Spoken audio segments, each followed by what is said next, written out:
Pilipinas ay laging pinapasok ng maraming bagyo sa bawat taon.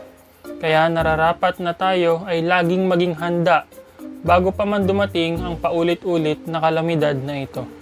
Narito po ang ilan sa mga paghahandang dapat gawin ng bawat mamamayan bago dumating ang bagyo o tag-ulan.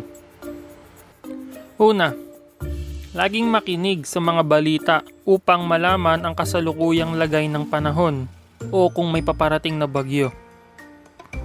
Pangalawa, mag-imbak ng sapat na dami ng tubig na inumin at ng mga pagkaing madaling lutuin gaya ng mga delata at instant pansit. Maghanda rin ng mga pagkain at gatas para sa mga bata.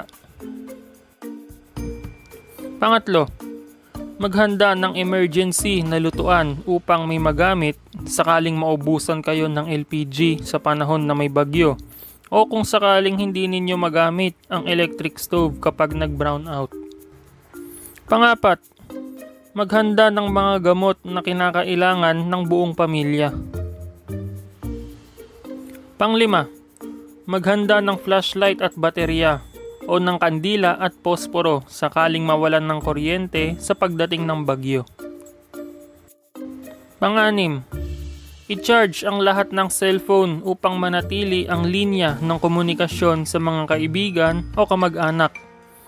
Alamin ang numero ng inyong barangay at pulisya upang makahingi ng tulong o rescue kung kinakailangan.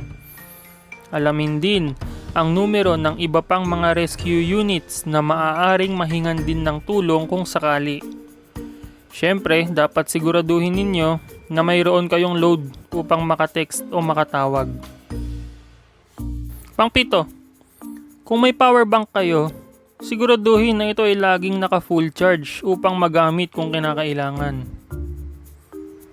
Pang-walo, ilagay ang mga importanteng dokumento sa loob ng plastic envelope at ilagay sa isang bag upang hindi mabasa kung sakaling kailanganing lumikas. Pang-siyam, inspeksyonin ang buong bahay bago pa man dumating ang bagyo o tag-ulan upang makapagkumpuni kung kinakailangan.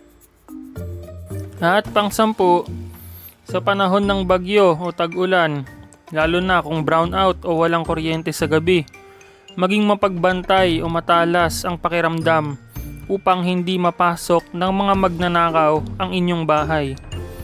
Sa panahon ng bagyo at tag-ulan, lalo na kung gabi at brownout, ay maaaring mayroong mga kawatan na samantalahin ang pagkakataon upang kayo ay pagnakawan.